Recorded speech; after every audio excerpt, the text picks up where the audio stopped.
In previous session you studied properties of matter. Now in this session we are going to learn laws of chemical combination. Now actually different elements when combined to form the compound. Now that formation of compound, that process depends on these laws. Okay, let us see this law. Law of conservation of mass. Then next, law of definite proportion, or also called as law of definite composition. Then law of multiple proportion. Then Gay-Lussac law of gaseous volume and Avogadro law. Now, actually these laws discovered before the knowledge of molecular formula of the compound. Now we know the molecular formula of the compound. For example, water has molecular formula H2O or carbon dioxide has a CO2, etc. But at that time, the molecular formula is not known. Now let us see one by one law. Now before that, the question asked in the theory exam on this part. Let's see that part first. How question asked? First, the question may be asked like this. State and explain law of conservation of mass, or state and explain this law like this for 2 marks. Statement, correct statement carry 1 mark, and then write the explanation in your own language with one example that carry 1 mark. Or sometime question may be asked like this. State law of multiple proportion or any law. That is, only write the statement 1 mark. Now, for competitive exam as well as for theory exam, multiple choice question may be asked on this part. These are application level. That is, once you understand these laws, then you can answer that any multiple choice question. Okay? Now let us see one by one. First, law of conservation of mass. Now consider, first I want to explain that and then consider the statement. Suppose hydrogen combines with oxygen. Don't write the molecular formula. Gives water. Okay. Here compound is formed. Now here the mass of reactant, that is total mass of reactant, and here the mass of product form, total mass of product, are equal. It means that mass is conserved. Means what?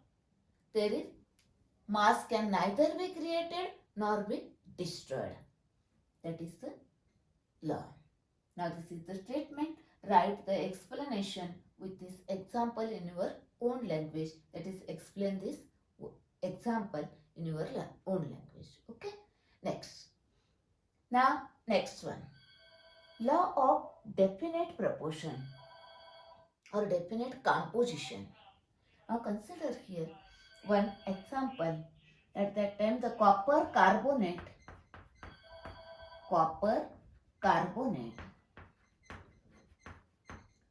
now, at that time, take the naturally occurring copper carbonate. That is one sample which is naturally occurring. And the second sample is copper carbonate is synthesized, it is prepared in the laboratory. Okay.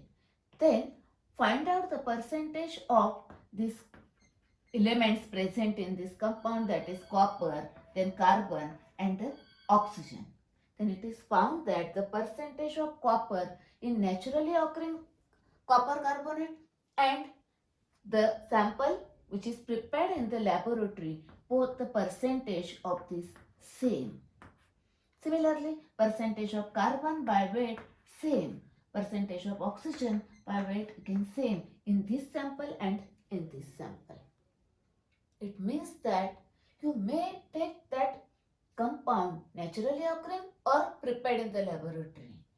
The always, that is, what is the statement? See here, the given compound.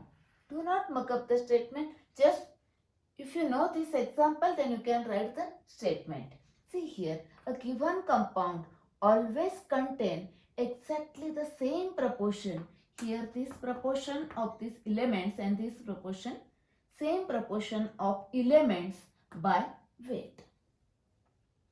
Okay. Now actually how percentage of element determine from the in the compound. A separate video is available. Please watch that video because that information is required to solve the numerical in further sessions. Okay. Next law of multiple proportion. Now consider here example. Suppose carbon combines with oxygen to form carbon monoxide.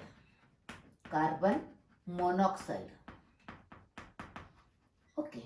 Or carbon combines with oxygen to form carbon dioxide. That is here carbon forms two compounds, carbon monoxide and carbon dioxide also. Okay. See here. Suppose here the weight of this carbon is taken 12 gram. Okay, then this oxygen, suppose it is a 16 gram. Okay, here actually in this compound 12 gram of carbon combines with 16 gram of oxygen. Okay, and in this compound 12 gram of carbon combines with 32 gram of oxygen. Okay, now what is the law? See here statement. When two elements A and B, when two elements, this is A and suppose this is a B, forms more than one compound, when this combine to form more than one compound, one is carbon monoxide and one is carbon dioxide, then see here, the masses of element B, this is a B, oxygen, masses of element B combine with the given mass of A in a simple, see here, always in the ratio of small whole numbers. Now find out the ratio of this 16, 32. It is a 16 to 32, that is 1 to 2. That is always they combine in a simple whole or small whole number ratio. Okay. Now similarly you can write any other example. Formation of SO2 and SO3. That is sulfur dioxide and sulfur trioxide from sulfur and oxygen, or nitric oxide and nitrogen dioxide from nitrogen and oxygen, or water and hydrogen peroxide from hydrogen and oxygen, like this. Okay. Next. Now Gay-Lussac law of gaseous volume. Here the gaseous reactants and gaseous products are there. Consider one example. Hydrogen gas combines with oxygen gas gives water gas, that is water in the gaseous state, that is vapor state. Okay, then suppose here hydrogen 100 ml taken and then it combines with 50 ml of oxygen and gives 100 ml of water. Okay, that is here, suppose it is a 2 volume, here it is a 1 volume and it is again 2 volume. See that here when gases are combined or gases are produced, then they do so in a simple ratio of volume. Simple ratio of volumes. Okay, remember this one. See here, 2 to 1 to 2, that is 2 to 1 to 2. This is the simple ratio of volume. But remember here, these volumes are measured at a same temperature and pressure. That is here, that is the last sentence. Temperature and pressures are same for measuring all these volumes. Okay? Actually, if you observe this law and this law, here it is in terms of weight, percentage by weight, and here it is in terms of the volumes only. Okay. Next. Now, see here one question. Here 2 volume of hydrogen combines with 1 volume of oxygen gives 2 volume of water. Now, can we find out if suppose 10 volume of hydrogen combines with 5 volumes of this oxygen gives how much? See here, the volume of water, here it is 2, here it is 2. Then if you take 10, then this is also 10 form. Okay. Next.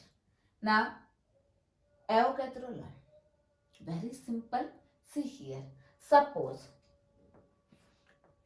different gases are taken. A hydrogen gas, the hydrogen gas, then oxygen gas, chlorine gas, nitrogen gas, etc. They are equal volume. These volumes are supposed equal and the temperature and pressures are same. At the same temperature and pressure, the equal volume of gases contain equal number of molecules. That is, the number of molecules of hydrogen here, suppose X, then here number of oxygen molecules are also X, the number of nitrogen molecules are also X. That is, equal volume of gases contain equal number of molecules. Here volumes are same, the number of molecules are also same. Remember, these volumes are measured at the same temperature and pressure. Okay, here also volumes are measured at the same temperature and pressure. Okay, that is the Avogadro law. Okay, now consider the next part in the next session. Okay.